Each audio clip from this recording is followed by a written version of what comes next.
अभी नोट्स थोड़े से चेंज करने हैं। बुक मिली थी तुमको? बुक अभी नहीं ली ना? ले ली? नहीं, बुक मिल जाएगी यहीं से, पीडीएफ नहीं देते हैं ऑडिट का।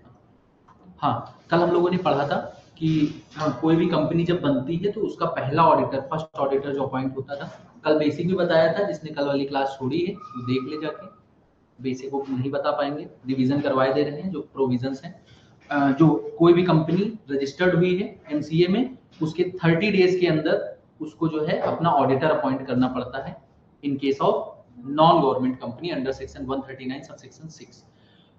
जो फर्स्ट ऑडिटर अपॉइंट करेगा, सबसे पहले बोर्ड्स को ये पावर दी जाएगी कि वो जो है बोर्ड ऑफ डायरेक्टर अपॉइंट कर सकते हैं जब से कंपनी आपकी रजिस्टर्ड हुई है। अगर बोर्ड वो फेल हो गए, बोर्ड अपना अपॉइंट नहीं कर पा रहे हैं, तो मेंबर मतलब शेयर होल्डर्स को 90 डेज के अंदर वो अपॉइंट कर सकते हैं।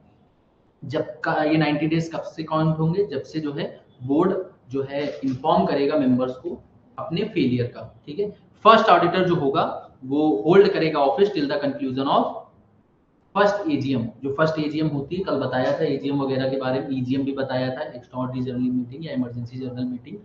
तो पहले 30 डेज के अंदर बोर्ड करेंगे, उसके बाद 90 डेज के अंदर ईजीएम बुलाई जाएगी, तो उसमें जो है अपना मेंबर्स वगैरह करेंगे। अगर गवर्नमेंट कंपनी की बात करें तो गवर्नमेंट कंपनी की जो अथॉरिटी होती है वो कैग होती है। इसका पूरा हमने कॉन्सेप्ट भी बताया था कल। ठीक है, तो कैग करेगी 60 डेज के अंदर। अगर कैग फेल हुए तो नेक्स्ट 30 डेज में बोर्ड करेगी। अगर बोर्ड भी फेल हो गया तो 60 डेज में मेंबर करेगा। क्रक्स में लिखा हुआ है कैग, बोर्ड एंड मेंबर्स।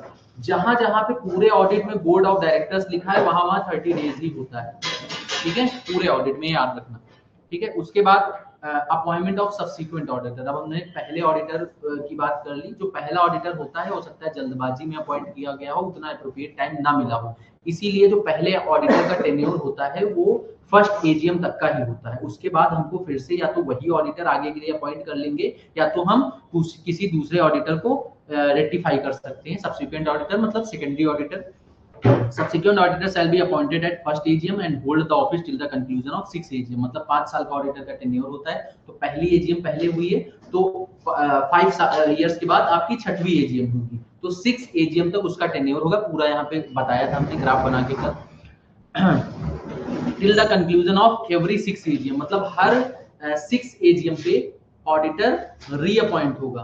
ठीक है, ऑडिटर चेंज होना चाहिए। Before appointment subsequent auditor written consent देगा। क्या क्या देगा कि हम जो है एलिजिबल हैं अपॉइंटमेंट के लिए, डिस्क्वालिफाइड नहीं है। जैसे डिस्क्वालिफाइड ऑफ डायरेक्टर पढ़े थे, वैसे ऑडिटर की भी डिस्क्वालिफिकेशन है अंडर सेक्शन 141 में। बहुत इंपॉर्टेंट क्वेश्चन एग्जाम में कई बार आ चुका है। जो उसका अपॉइंटमेंट हुआ है वो कंपनीज एक्ट के अकॉर्डिंग हुआ है, जो पढ़ रहे हो आप लोग। और जो ऑडिट कर रहा है वो सीलिंग लिमिट, मतलब एक ऑडिटर 20 ऑडिट कर सकता है। 20 ऑडिटर के अंदर ही आपकी कंपनी आ रही है, 21वीं कंपनी आपकी नहीं। अगर 21वीं कंपनी है तो वो ऑडिट आपकी कंपनी का नहीं कर सकता है। डिफॉल्ट जो हो रही है, जितने भी केसेस वगैरह है, वो कोई भी डिफॉल्ट का केस नहीं है। Once company appoint the subsequent auditor, जो है कंपनी को इन्फॉर्म करना पड़ेगा किसको? आरओसी को। जो है बाय सबमिटिंग एडीटी 1 फॉर्म आता है कितने 15 दिन के अंदर। जब से अपॉइंटमेंट हुआ है ऑडिटर का वहां से 15 दिन के अंदर उसको जो है फॉर्म एडीटी 1 भरना पड़ेगा। Appointment of subsequent auditor in case of government company. Government company में के केस में क्या है? कैग अपॉइंट करेगा 180 days from the start of every financial year. Financial मतलब 1 अप्रैल जहां से स्टार्ट हुआ है वहां से 180 डेज के अंदर। 180 डेज अगर देखा जाए तो सितंबर के अराउंड आएगी डेट। ठीक है, सितंबर आएगी तो सितंबर के अंदर अंदर आपका जो है ऑडिटर अपॉइंट होना चाहिए। Shall hold the office till the conclusion financial year AGM. उसी फाइनेंशियल ईयर की एजीएम तक उसका टेन्योर होगा। मतलब अगर देखा जाए तो ये केवल फाइनेंशियल ईयर की एजीएम तक ही इसका अपॉइंटमेंट वैलिड रहता है। कैजुअल वैकेंसी अगर कोई होती है गवर्नमेंट कंपनी के केस में, जो है कैग फिल करती है। ठीक है, अगर कैग नहीं कर पाती है तब बोर्ड करता है 30 दिन के अंदर। जहां जहां बोर्ड है वहां 30 दिन आएगा, बता चुके हैं। ठीक है, नॉन गवर्नमेंट कंपनी अगर रिजाइन करता है, कल बताया था अगर रिजाइन कर रहा है तो कंपनी में धोखाधड़ी का मैटर है, तभी जो है ऑडिटर वगैरह रिजाइन करेगा। कंपनी में कोई भी ऐसी चीजें हो रही हैं जिससे उसको रिजाइन करने की जो है नौबत आ रही है, तो कभी भी अगर ऐसा कोई मैटर हुआ जहां पे धोखाधड़ी वाली बात आ रही है तो वहां पे मेंबर तुरंत फैसला लेने आ जाएंगे। ठीक है, board of director will recommend. Board, क्योंकि बोर्ड ही तो धोखाधड़ी करता है, बोर्ड ऑफ डायरेक्टर ही तो फ्रॉड वगैरह में इन्वॉल्व होते हैं, तो बोर्ड ऑफ डायरेक्टर केवल रिकमेंड करेंगे। फाइनल अपॉइंटमेंट मेंबर करेंगे, कोई कंपनी मेंबर्स की होती है, शेयर होल्डर्स की होती है। कब से? 3 मंथ्स ऑफ द रिकमेंडेशन, जब से रिकमेंड किया है वहां से 3 महीने के अंदर ये लोग। अदर रीजन है, अगर डेथ हुआ है, इंसॉल्वेंट हुआ, तो बोर्ड ऑफ डायरेक्टर करेंगे 30 डेज के अंदर, ठीक है। जो ऑडिटर अपॉइंट होंगे, fill up the casual vacancy, वो जो कैजुअल वैकेंसी वाले ऑडिटर होंगे, मान लो 5 साल का ऑडिटर का टेन्योर होता है, तो ये जरूरी नहीं कि उनका 3 साल का टेन्योर बचा है तो पूरा 3 साल कैजुअल वैकेंसी वाले पूरा करें। जो एजीएम होगी आपकी, एजीएम में फिर से रेटिफाई किया जाएगा, मतलब ऑडिटर को चेंज किया जाएगा। क्लियर? कोई डाउट? रोटेशन ऑफ ऑडिटर, मतलब ऑडिटर को चेंज करना चाहिए, नहीं तो वो घर बना लेगा अपना, समझे, मैनेजमेंट के साथ अपना घपलेबाजी चालू कर देगा। इसीलिए टाइम टू टाइम ऑडिटर को चेंज करना चाहिए। अगर हम देखें इंडिविजुअल के केस में एक टर्म होती है 5 साल की, मतलब 5 साल के बाद ऑडिटर को चेंज करना पड़ेगा। अगर फर्म की बात करें तो 2 टर्म मतलब 10 साल, 5-5 साल की 2 कंसेक्यूटिव टर्म, मतलब लगातार 5 साल होने चाहिए, लगातार 10 साल होनी चाहिए। कूलिंग पीरियड 5 इयर्स का है, मतलब 5 इयर्स के बाद, मतलब इंडिविजुअल ये 5 साल के बाद, एक टर्म के बाद 5 साल कंपनी में किसके साथ डायरेक्टली या इनडायरेक्टली एसोसिएटेड नहीं रहेंगे किसी भी तरीके से। उसके बाद फिर से ऑडिटर अपॉइंट होने के लिए जो है लाइबल हो जाते हैं। अगर फर्म की बात की जाए, सेम इनके साथ है, 2 टर्म के लिए लगातार अपॉइंट हो सकते हैं। उसके बाद में 5 साल का कूलिंग पीरियड इनका रहेगा, फिर ये अपॉइंट हो सकते हैं। जो ये 5 साल का टर्म होता है, मैक्सिमम 5 इयर्स है। मिनिमम आप 2 महीने के लिए भी अगर एक ऑडिटर को अपॉइंट किए हैं, ठीक है, तो एक टर्म मान लिया जाएगा। क्लियर? नहीं समझे? 0 से 5 इयर्स एक टर्म, समझ में आया? ऐसा नहीं कह सकते कि हमने इसको जो है 4 साल के लिए अपॉइंट किया तो ये एक टर्म नहीं काउंट किया जाएगा। ऐसे लोग क्या करें कि इस प्रोविजन का फायदा उठा सकते हैं, 1 साल के लिए अपॉइंट किया, फिर उसको जो है 1 साल के बाद कहने लगे तो एक टर्म हुआ ही नहीं। समझ रहे हो? तो इसीलिए बोला गया है कि अगर आप मिनिमम जो है मंथ्स में भी अपॉइंट करते हैं तो उसको भी एक टर्म ही जो है माना जाएगा। क्लियर? अगर किस पे एप्लीकेबल होता है रोटेशन? लिस्टेड कंपनी होती है, अनलिस्टेड पब्लिक कंपनी जिनका paid up share capital 100 crore होता है, प्राइवेट कंपनी जिनका paid up share capital 50 crore होता है, और कोई भी कंपनी जिनका आउटस्टैंडिंग लोइंग बारोइंग्स बैंक या पीएफआई से डिपॉजिट आपका 50 करोड़ या उससे ज्यादा हो रहा है, 50 करोड़ और मोर। ठीक है। Section 139 subsection 3, member passing OR in GM, ordinary resolution in general meeting, जो जनरल मीटिंग होगी उसमें मोर देन 51% आपके जो है फेवर में होनी चाहिए। To appoint more than 1 auditor, अगर आपको एक से ज्यादा ऑडिटर अपॉइंट करना है, हो सकता है आपके बिजनेस बहुत ही जो है बहुत सारे होल्डिंग सब्सिडरी हो।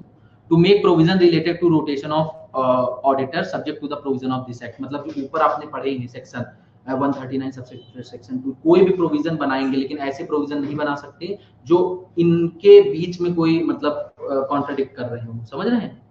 मतलब कोई भी प्रोविजन हो सकते हैं, आप बना सकते हैं, हर कंपनी का अलग अलग मैकेनिज्म हो सकता है, लेकिन इन बातों का ध्यान रख के ही आप एडिशनल प्रोविजन इंट्रोड्यूस करेंगे। ठीक है। Rotation of auditor on expiry of their term, इसका क्या मतलब हुआ? सीजी में prescribe the rule related to rotation, मतलब सीजी चाहे तो और रूल्स ला सकती है रोटेशन से रिलेटेड। जो फर्म इस पूरे चैप्टर में इंक्लूड होगा उस फर्म में एलएलपी भी इंक्लूड होगी। क्लियर? रिमूवल और रेजिग्नेशन ऑफ ऑडिटर, अगर ऑडिटर को रिमूव करना है तो ये बहुत बड़ी बात है, इसके लिए पहले BR at PM board resolution at board meeting में पास करना पड़ेगा। उसके बाद विद इन 30 डेज सबमिट करेगा फॉर्म एडीटी 2, जो सीजी का ऑफिसर होता है रीजनल डायरेक्टर, उसकी आपको अप्रूवल चाहिए होगी। ठीक है?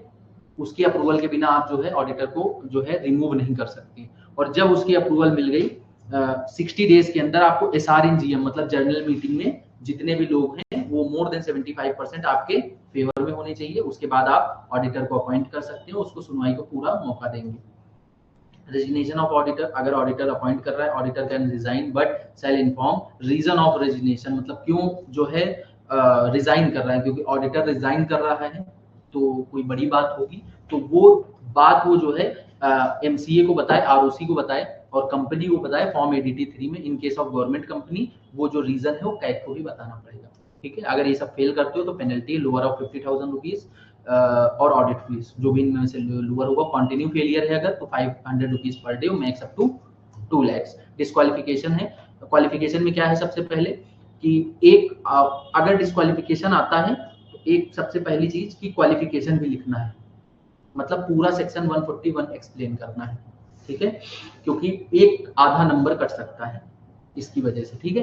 तो एक पर्सन वही जो है आपका ऑडिटर बन सकता है जो क्वालिफाइड सीए है, जिसने वैलिड सीओपी ले रखी है इंडिया की, ठीक है।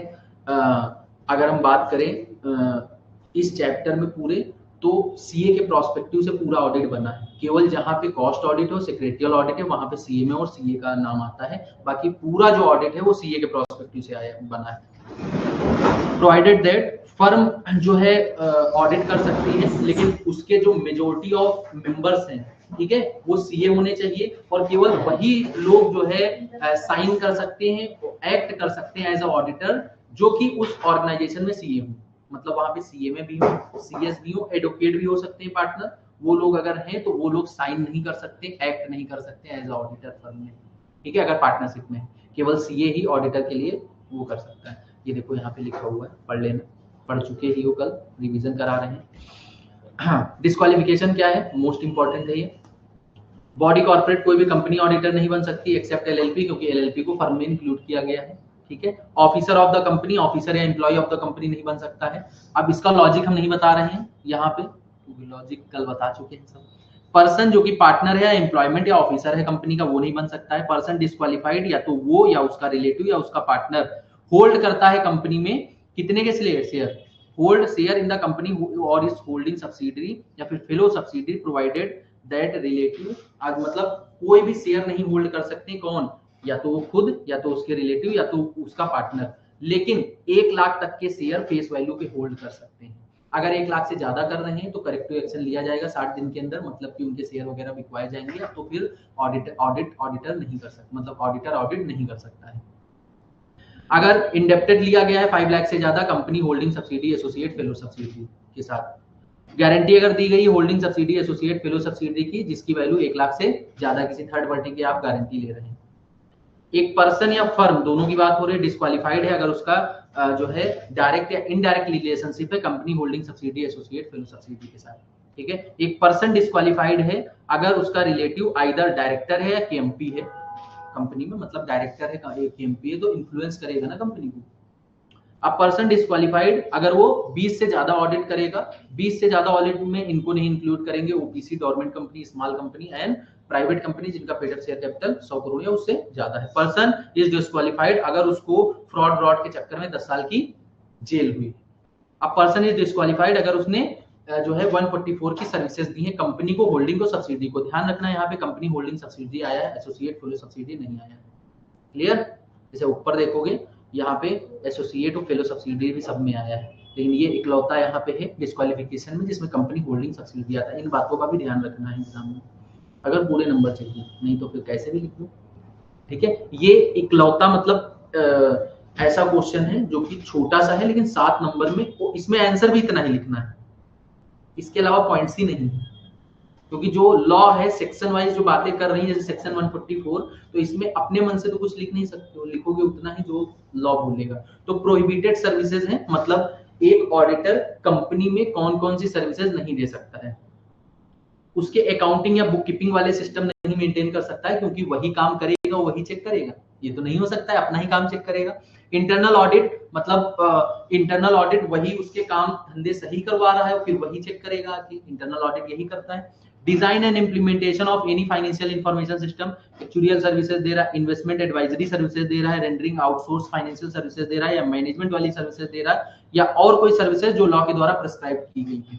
मतलब अगर इनका क्रक्स निकाले तो कंपनी के इंटरनल पार्ट में जो है इन्वेस्टमेंट और बुक कीपिंग, ये जितनी भी फाइनेंशियल इंफॉर्मेशन सिस्टम में जितनी भी सर्विसेज होती हैं जिससे उनके अकाउंट्स वगैरह ये सब फाइनेंशियल सर्विसेज मेंटेन की जाती है, कॉस्टिंग या मैनेजमेंट उनका जो किसको अपॉइंट करना है, किसको हायर करना है, ये सारी सर्विसेज होती हैं, वो एक ऑडिटर नहीं दे सकता है, clear. Signing of board report शायद यहाँ तक पढ़ाया था हमने, यस सर, यहाँ से पढ़ाया 5-10 मिनट में रिवाइज हो गया। हाँ, signing of board report,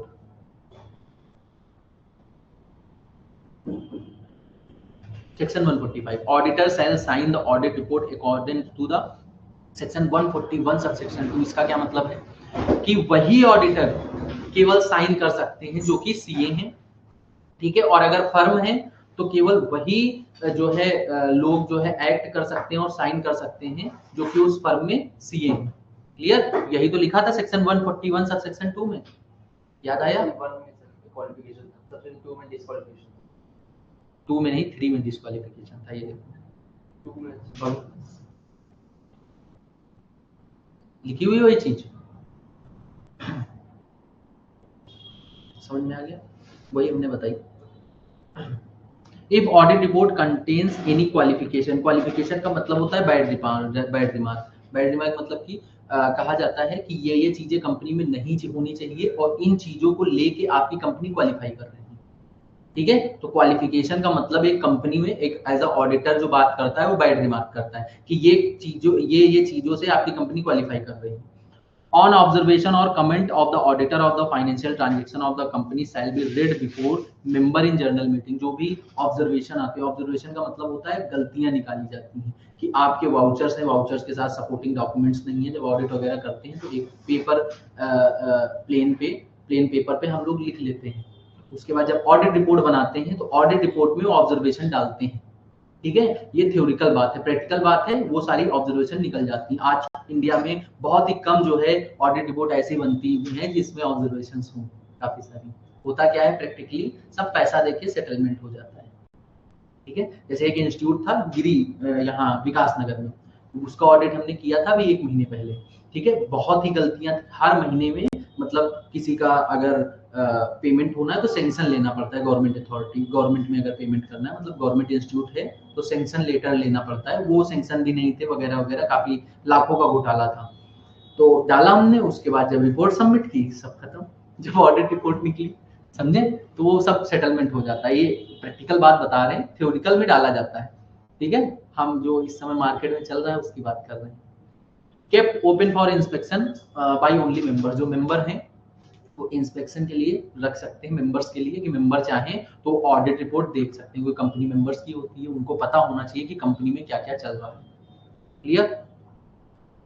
section 146, क्या इसके सेक्शन याद करने हैं? एक एक सेक्शन याद कर लो क्योंकि छोटा सा चैप्टर है जो कि सेक्शन वाला है, बाकी पूरी ऑडिट थ्योरिकल है।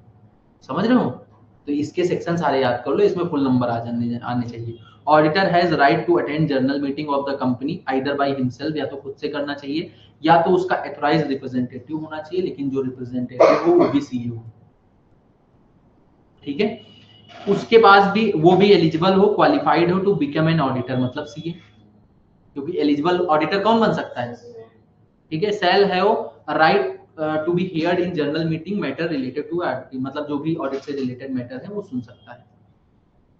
राइट एंड ड्यूटीज, ये इंपॉर्टेंट क्वेश्चन है, बहुत बड़ा है ये टॉपिक, राइट एंड ड्यूटीज। तो rights of a company auditor, company के ऑडिटर के क्या राइट्स होते हैं? सबसे पहले inspection of books, accounts and voucher, जो आपके बुक्स हैं, जर्नल लेजर, ट्रायल बैलेंस, जो मेनली टैली पे मेंटेन होते हैं।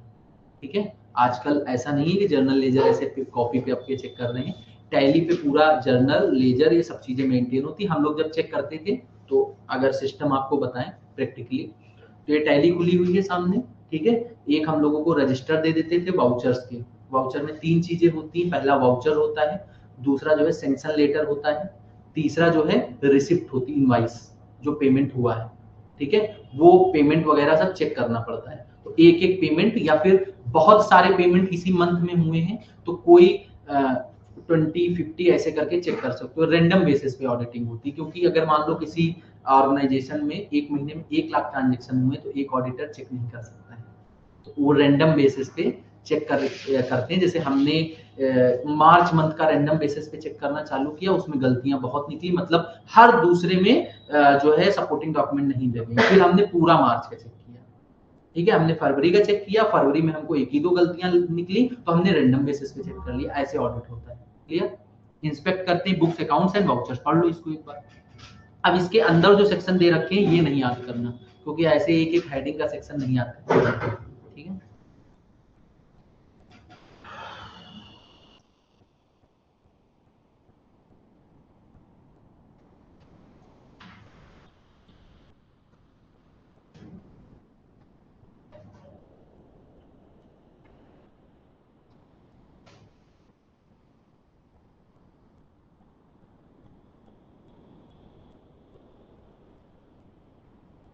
Every auditor of the company shall have right to access at all time the books of account and vouchers of the company were kept at the registered office or any other place. मतलब चाहे registered office में रख रहे हैं company के, चाहे किसी और प्लेस पे रख रहे हैं, उस प्लेस का एक्सेस हमारे पास होता है, किसी भी समय जाके हम चेक कर सकते हैं।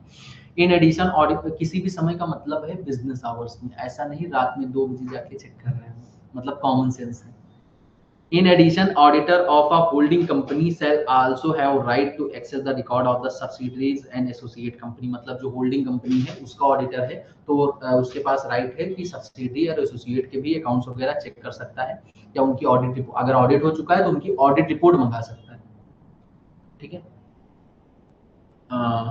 In so far as it relates to the consolidation of the financial statement, what that if it is subsidiary, होता क्या है कि जैसे इस होल्डिंग होती है तो कंसोलिडेटेड फाइनेंशियल स्टेटमेंट बनते हैं CFS, ठीक है, तो उसमें चीजें मेंशन करनी होती हैं, तो मतलब सबके बुक्स ऑफ अकाउंट ऑडिटर जो होल्डिंग कंपनी वाला होता है वो देख सकता है, इसी वजह से ये रीजन है।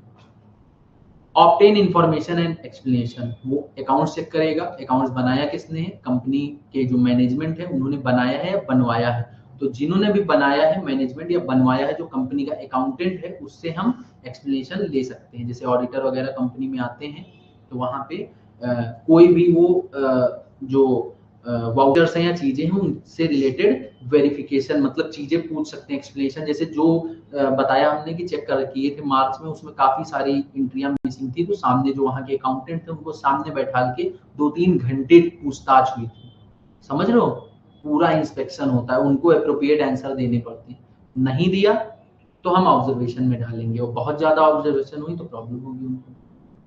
ठीक है, 2-4 गलतियां चलती हैं। The auditors are entitled to required from the officer of the company such information and explanation as he may consider necessary, जो उनको necessary लगती है कि हमको ये information चाहिए वो देनी पड़ेगी for the performance of his duties as a auditor। उनको as a auditor का काम क्या होता है, ट्रू एंड फेयर व्यू देना कि आपके फाइनेंशियल स्टेटमेंट जो है ट्रू एंड फेयर व्यू दे रहे हैं कि नहीं दे रहे हैं, मतलब अगर एक्सपेंस लिखा है 1 लाख का तो एक्सपेंस एक्चुअल में हुआ है या नहीं हुआ है, समझो, उसको चेक करना, वही चेक कर रहे हैं। या दूसरा सेकेंडरी काम होता है कि कोई फ्रॉड एंड एरर तो नहीं हो रहा है, 2 काम होते हैं ऑडिटर के मेनली, प्राइमरी एंड सेकेंडरी। ठीक है, inspect branch offices and branch account, the company auditor is also entitled to inspect the accounts of any branch office in he considered necessary in order to discharge his duties as the company auditor। मतलब अगर वो चाहता है कि हम किसी भी branch की जो है अकाउंट्स वगैरह इंस्पेक्ट करें, वो भी वो कर सकता है। He can do so ever if a separate auditor has already been appointed, मतलब उस ब्रांच का अगर कोई सेपरेट ऑडिटर भी ऑडिट कर चुका है, उसके बाद भी वो चाहे तो उस ब्रांच के कोई भी जो है बुक्स एंड अकाउंट्स का इंस्पेक्शन कर सकता है। Receive the report of branch audit from the branch auditor, branch auditor से रिसीव कर सकता है रिपोर्ट्स वगैरह जो भी ब्रांच के ऑडिट हुए हैं। In case of separate auditor has been appointed to audit of a branch, the company auditor has right to receive the branch audit report from the branch auditor so appointed used to prepare the overall audit report। तो मान लो main branch है, head office है, वहां की audit report बनती है, तो head office में जो होता है वो जो आपके ब्रांचेस होते हैं उनकी भी समराइज चीजें जाती हैं। ठीक है, कोई भी ऑब्जर्वेशन होता है उसके लिए उनको जो ब्रांचेस में ऑडिट रिपोर्ट हुई है वो चाहिए होती है, तो वो जो ब्रांच ऑडिटर था उससे वो मांग सकती हैं कि हमको ऑडिट रिपोर्ट दीजिए। Signing of the audit report and other document, the company auditor also have right to sign the audit report और साइन या clarify other documents of the company in according with the provision of subsection 2 of section 141। ये क्या है 141 का subsection 2, याद होगा, अभी बताया था ऊपर। हाँ, ओनली अगर फर्म है, ठीक है, तो फर्म में जो सीए हैं वही साइन कर सकते हैं, एक्ट कर सकते हैं एज अ ऑडिटर। ठीक है,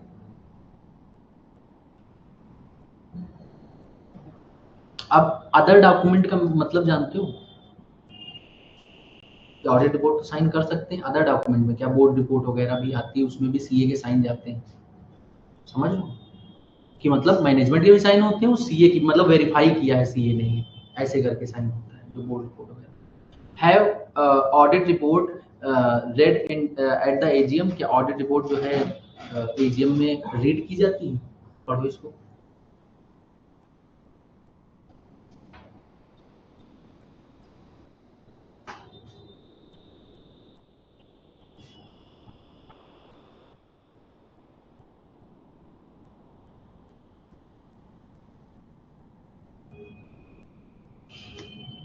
कह रहे कंपनी के ऑडिटर के पास राइट होता है कि वो जो ऑडिट रिपोर्ट है उसको सबसे पहले जर्नल मीटिंग में रीड करे।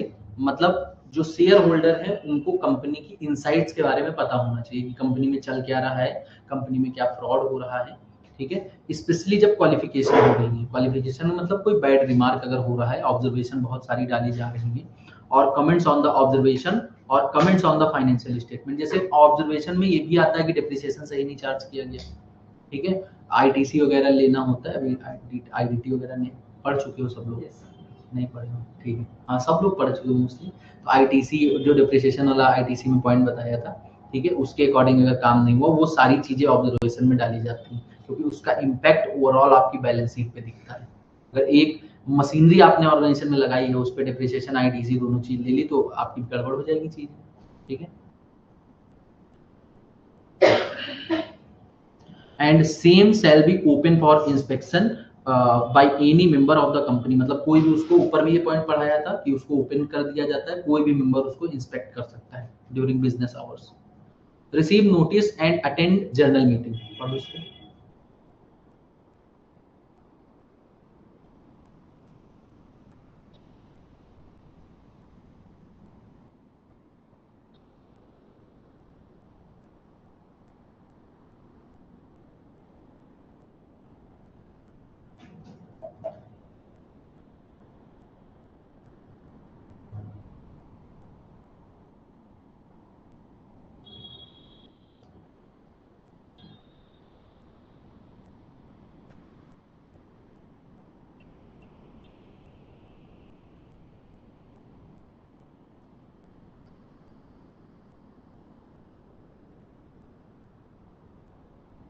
कह रहे हैं अब सही है सर? तो अच्छा, तो कहाँ गरीब हैं? अच्छा अच्छा अच्छा।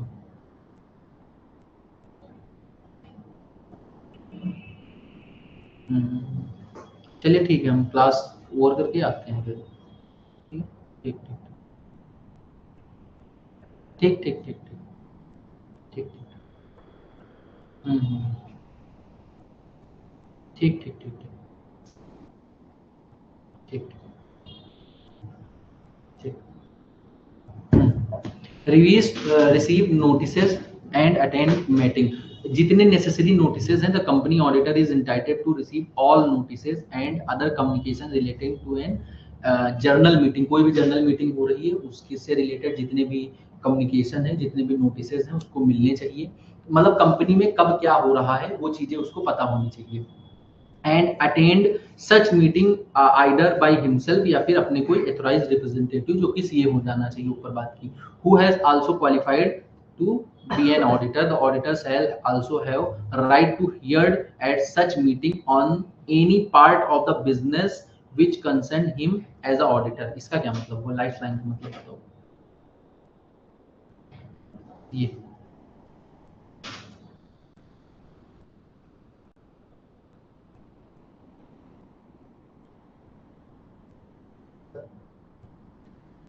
बताओ। उस ऑथराइज्ड रिप्रेजेंटेटिव को भी उतना ही हक मिलना चाहिए बोलने का जितना एक कंसर्न सुनने का, हाँ। ऑडिटर को। और कोई?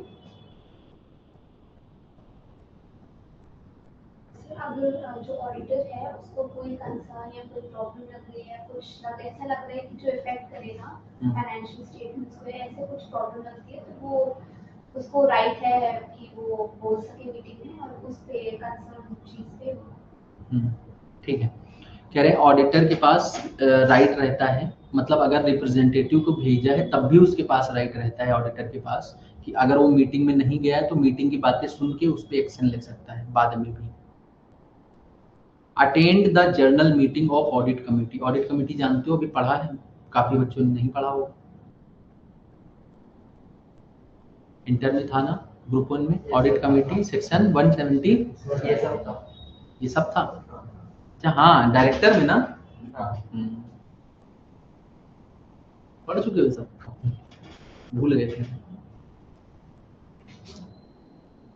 इसके नोट्स हमने दिए थे, याद होगा, स्क्रीनशॉट।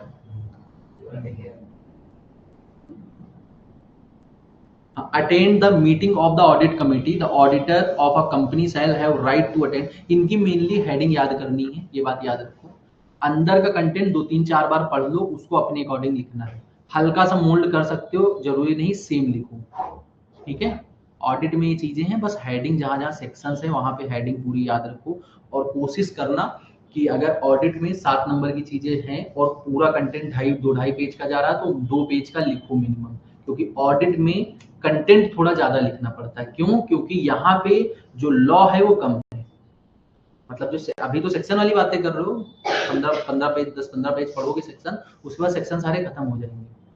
सारी बातें रेगुलर बेसिस पे होने लगेंगी। ऑडिट में ये होता है, ये चीज ये होती, मीनिंग्स बताएंगे काफी चीजों के, ठीक है। ऑडिट रिपोर्ट बताई जाएगी, ये सारी चीजें, तो उसमें कोई सेक्शन उसको कवर नहीं करता है, ठीक है। तो अलग अलग बुकों में अलग अलग तरीके से लिखा है। अगर तुम सीए की बुक उठाओगे उसमें लैंग्वेज डिफर है, तुम्हारी बुक में लैंग्वेज डिफर है, तो तुम भी लैंग्वेज डिफर लिख सकते हो थोड़ी बहुत। मतलब आपको टॉपिक से नहीं भटकना है, मतलब कंटेंट सेम होना चाहिए, कीवर्ड सेम होने चाहिए, लैंग्वेज थोड़ी बहुत इधर उधर कर सकते हो, ये कह रहे हैं। लॉ की तरीके बिल्कुल एग्जैक्ट रट के नहीं लिखना है, ठीक है। और अगर ज्यादा फुल नंबर चाहिए तो कंटेंट थोड़ा ज्यादा लिखना पड़ेगा, ये बता दिया है। बिल्कुल पॉइंट टू पॉइंट नहीं लिख सकते हो कि इतना लिखा बस हो गया, पॉइंट को एक्सप्लेन करना पड़ेगा ऑडिट में। जैसे ये लिखे हो, ये 2-2 लाइन का, इसमें 1 लाइन लिखा समझा दिया काम हो गया। इसमें 3-3 4-4 लाइनें लिखी, इसको कॉपी में लिखोगे 3 लाइन है, करीब 5 लाइनें हो जाएंगी। तो आपको उतना कंटेंट हर हेडिंग में लिखना पड़ेगा, तब आप ये उम्मीद करेंगे कि आपको अच्छे नंबर मिलेंगे, अदरवाइज दिल्ली बहुत दूर है, समझे।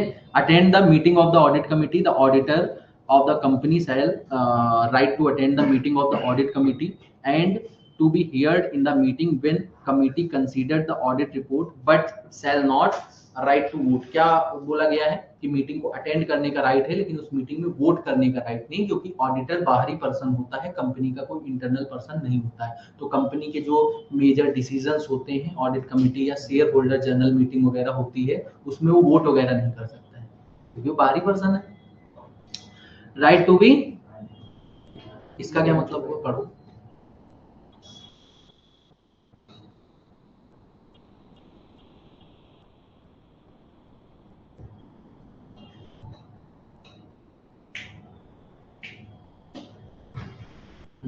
कह रहे ऑडिटर ने अगर कोई भी एक्सपेंसेस किए हैं, ठीक है, incurred by him defending himself in case of judgment in any law suit, या फिर सिविल हो या क्रिमिनल हो, against the company goes in favour of the auditor. मतलब कि कोई भी अगर वो लीगल एक्सपेंसेस कर रहा है ऑडिटर, तो वो जो है कंपनी से इंडेमनिटी फाइल कर सकता है।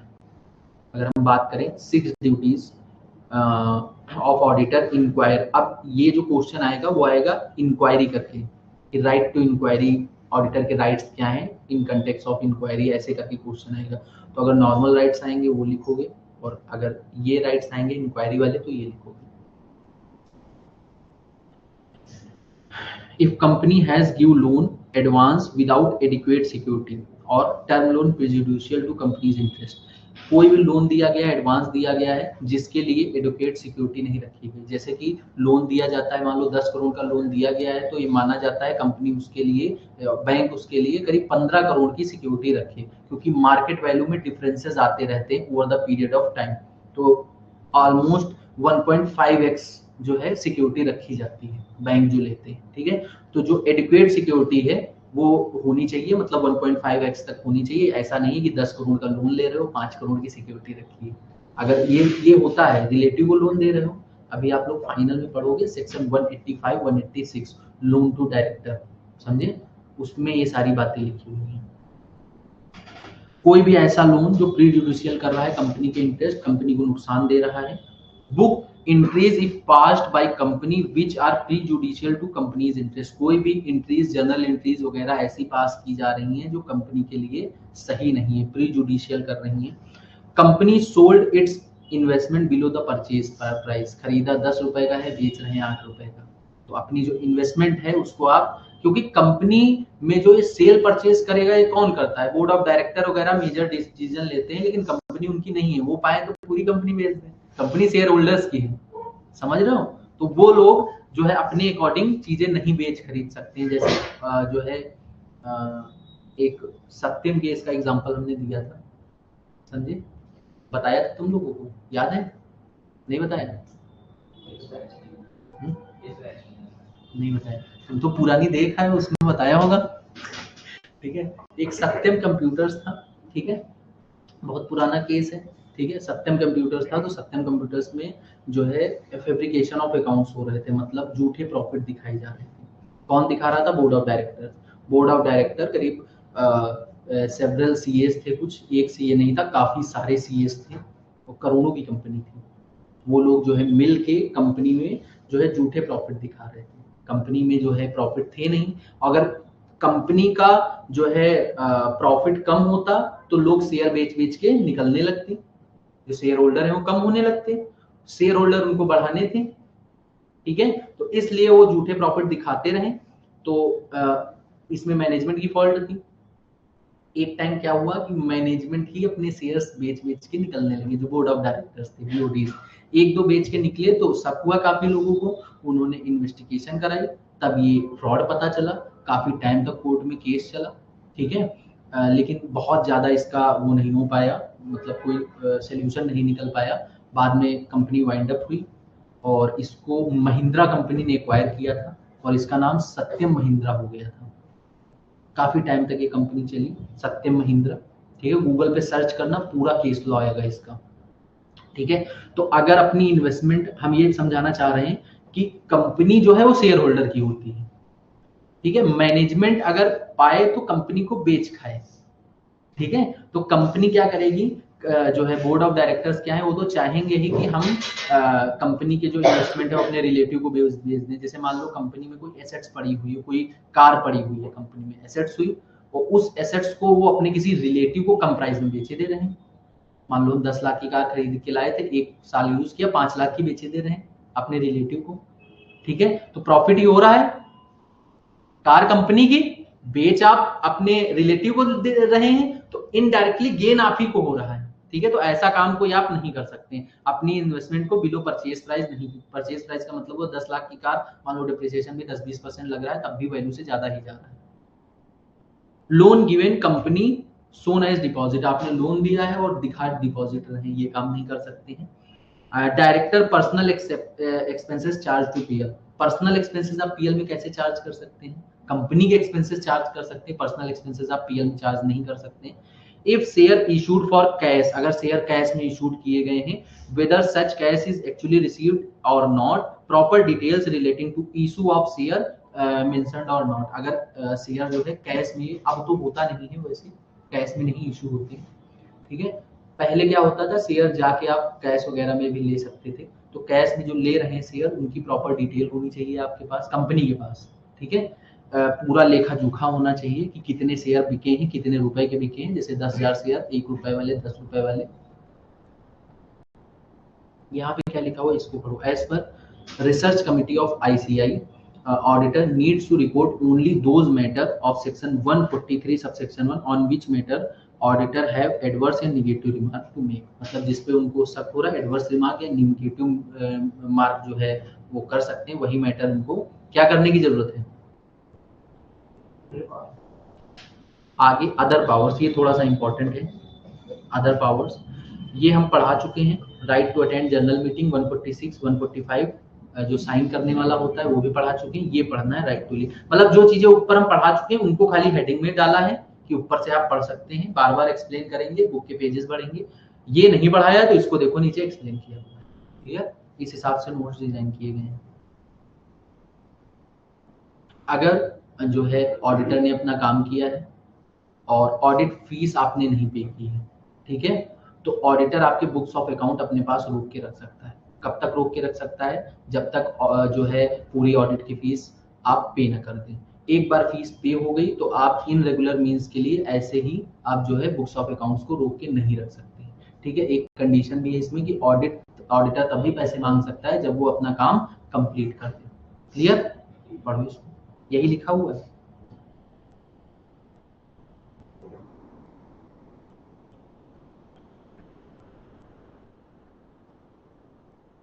कहा गया है it means auditor right to retain clients book of accounts if he is not paid the audit fees. अगर ऑडिट फीस नहीं पे की है तो जो है रख सकता है। ICI of England and Wales whose views in supported to ICI are given below। मतलब ये इनका व्यू था, क्या था? क्लाइंट की book only that client's book of accounts can be retained whose audit fees is outstanding। मतलब फालतू में नहीं रख सकते, जिसकी फीस बकाया है उसी की बुक्स ऑफ अकाउंट्स आप रख सकते हैं। Auditor must not obtain clients books of account for irregular means. Irregular means अभी बताया, ऐसे ही नहीं रख सकता है। एक बार जो है ऑडिटर ने फीस पे कर दी तो आपको बुक्स ऑफ अकाउंट्स उसके रिटर्न करने पड़ेंगे। ऑडिटर को अपना टास्क वर्क कंप्लीट करना पड़ेगा, तभी वो फीस वगैरह मांग सकता है। समझ में आया? ये MCQ भी इससे आ सकता है। सेक्शन 143 सब सेक्शन 2 पढ़ो इसको।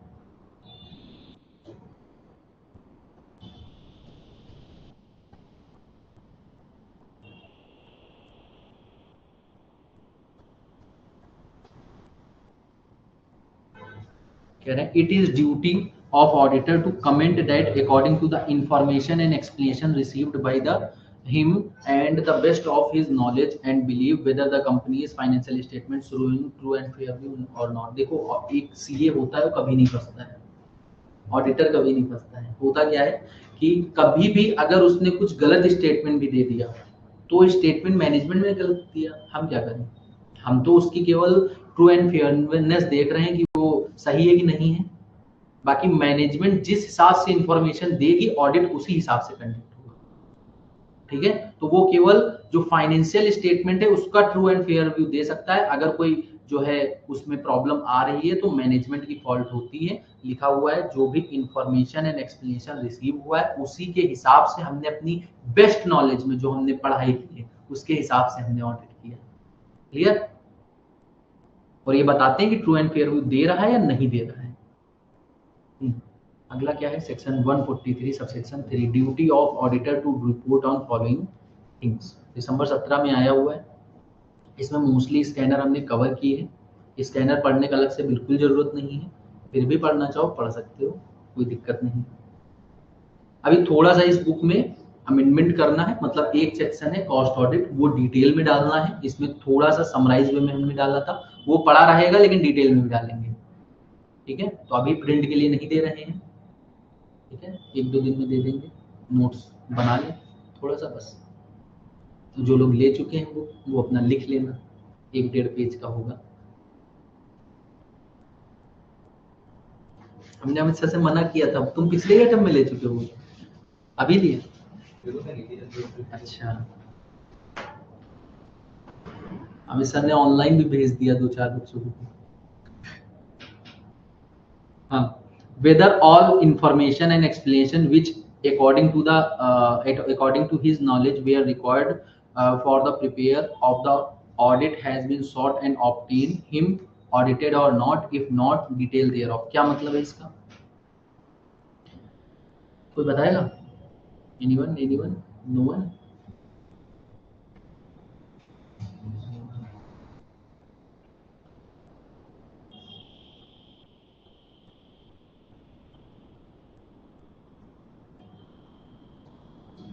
और कोई?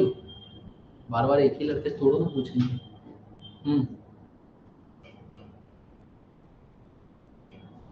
अरसलान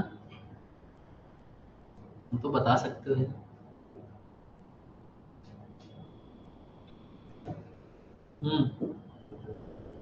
अरसलान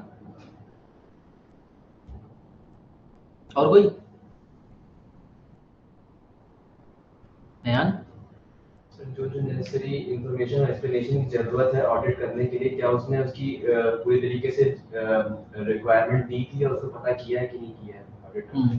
मतलब ऑडिटर की प्राइमरी रिस्पॉन्सिबिलिटी होती है जो कि उसको इन्फॉर्मेशन जो चाहिए, ठीक है, वो मैनेजमेंट से मांगे, ठीक है, और वो मिला है कि नहीं मिला है, ठीक है, वो चीजें बताने।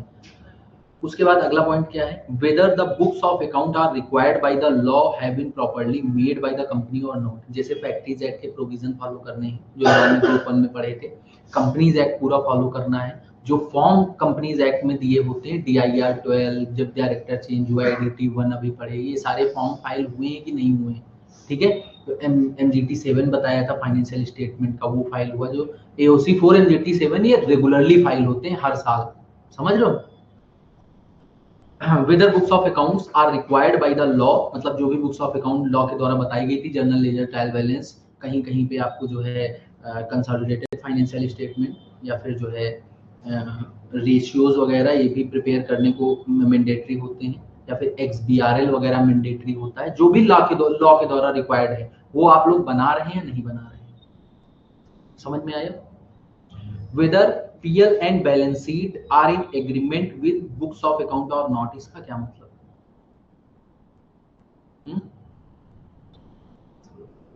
सन्नाटा क्यों है भाई? अरसलान, क्या मतलब है इसका? और कोई?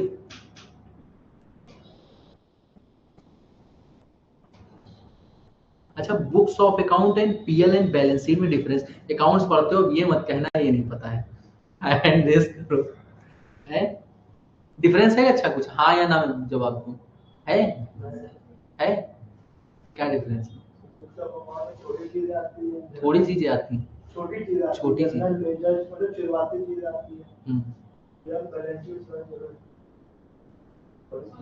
बड़ी चीजें। और कोई बताएगा? एनीवन? No one?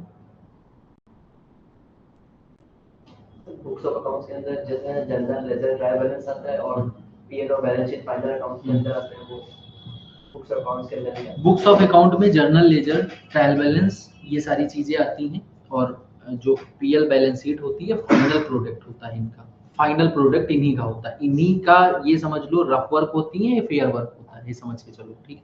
तो ये लोग दोनों चीजें मैच कर रही हैं कि नहीं कर रही हैं, मतलब जर्नल का इम्पैक्ट डायरेक्ट देखोगे तो आपका बैलेंस शीट में दिखता है, नहीं समझे? अभी जाओगे आर्टिकलशिप करोगे, ग्रुप 2 में बैठे हो, ग्रुप 2 के बाद, ठीक है, वहां पे एक्सेल वगैरह पे काम करोगे, एक्सेल पे बैलेंस शीट जो बनती है उसमें जो है लेजर्स बनते हैं, ठीक है, जर्नल नहीं बनते, लेजर्स बनते हैं, और उसके बाद PL बैलेंस शीट, लेजर में जैसे ही एक एडजस्टमेंट करोगे तुरंत इम्पैक्ट बैलेंस शीट में दिखेगा, फॉर्मूले लगे होते हैं ना पूरे उसमें, जिसने भी किया है थोड़ा बहुत काम एक्सेल पे पता होगा।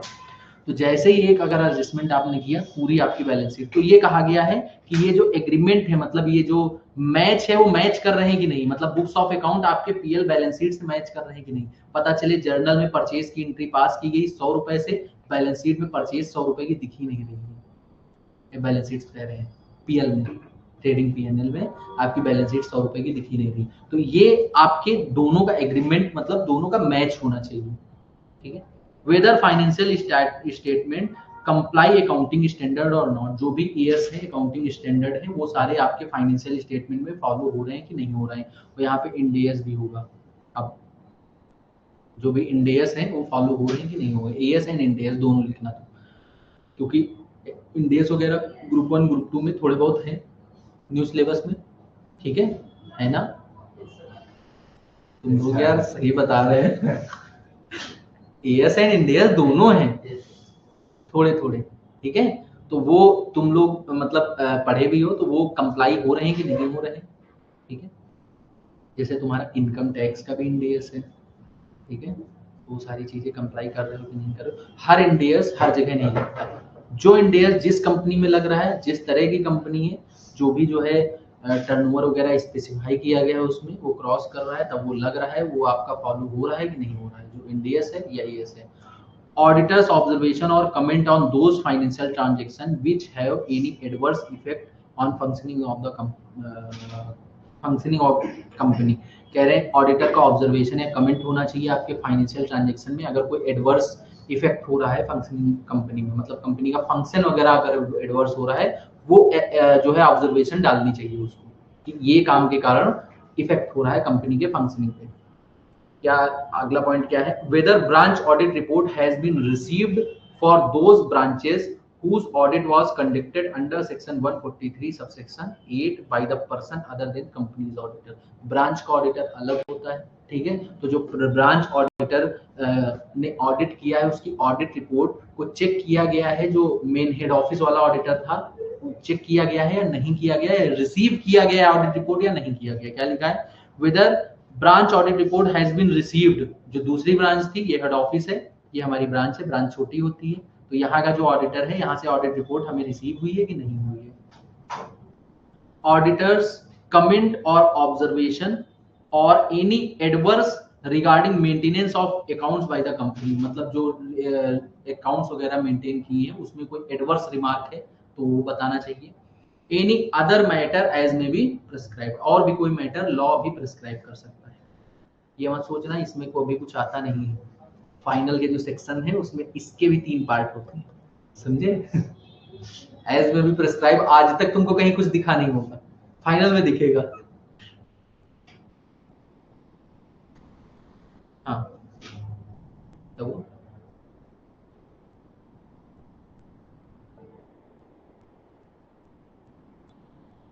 चलो यहाँ तक पढ़ो आज, ठीक है, बाकी कल कराते हैं। ऑडिट की क्लास 1 घंटे की होंगी, क्योंकि ऑडिट की अगर हम 2-2 घंटे क्लास लेने लगे तो 10 दिन का ऑडिट है, समझे।